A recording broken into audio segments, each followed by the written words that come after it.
here warning the war in Ukraine, as it is day 23, still in week 4 here, that could cause a food crisis in part of the country here, saying this, quote, as this invasion continues, it's more and more unlikely that Ukrainian farmers will be able to plant their crops or fertilize their crops or harvest their crops or export any of this food supply into the world.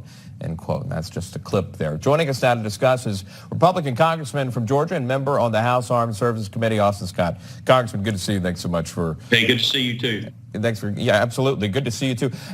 Talk to me about this here and just how important this is. There are many facets or avenues to this developing war happening in Ukraine, and a food shortage is a possibility. Sure. So if you think back to 2010 with the Arab Spring and what we saw with that, there was the opportunity for tremendous global disruption that ended up being more regionalized than global.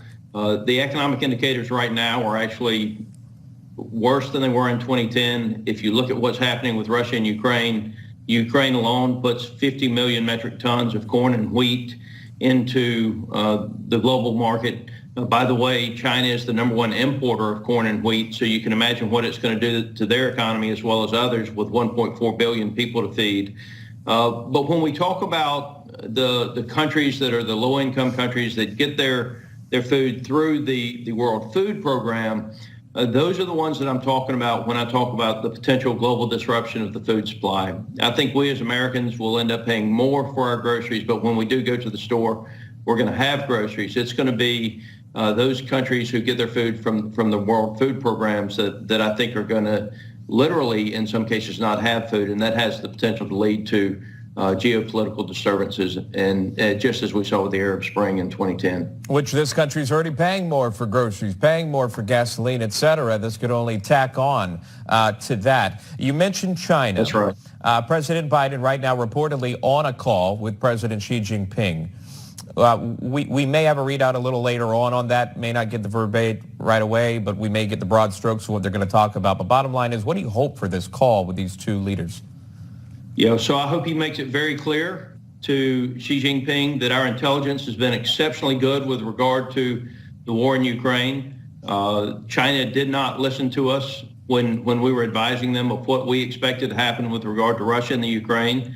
I think that China is hopefully recognizing that we have the insight into what we expect to come from Russia. I do think that it is important that Secretary Blinken is calling China out publicly for their move towards Russia instead of towards President Zelensky and the Ukrainian people. And I hope that what will continue to happen is the declassification on a rapid basis of the intelligence that we have with regard to Ukraine. And Russia and what Russia is seeking. So China needs to understand that they're going to be held accountable for any actions that they take to support Russia. And, Secretary Blinken calling them out publicly, I think is an important step in the right direction. Secretary Blinken's Russian counterpart, if you will, Russian Foreign Minister Sergei Lavrov recently spoke to a television outlet. ABC News reported it, essentially saying this, and I'll read it to you. Any foreign supplies to Ukraine containing military equipment will be considered legitimate targets for Russian strikes. How much weight does that hold, a statement like that from Lavrov? None. They've been targeting civilians. I mean, they'll hit hospitals, they'll hit orphanages, they'll hit kindergartens. So you know good and well that they're going to try to hit any weapons and equipment that we send, so that the Ukrainians can continue to fight for freedom. So I hope that the U.S. And our allies and NATO will continue to ship in more advanced, more capable weapons.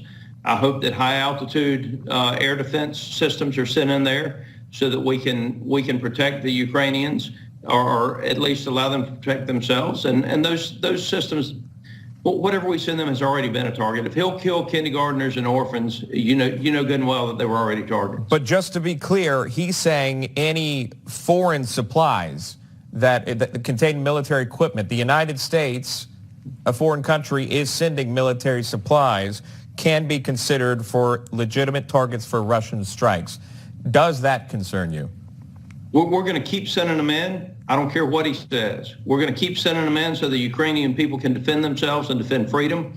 if he carries out a strike inside a NATO territory, then he will be picking on somebody not only his own size, but a lot bigger than him. And so I would advise him that he's already killing women, children, non-combatants. And so threatening us with saying that you're going to take out javelins or stingers or other systems that we're going to send in, he was already going to do that anyway, so whatever.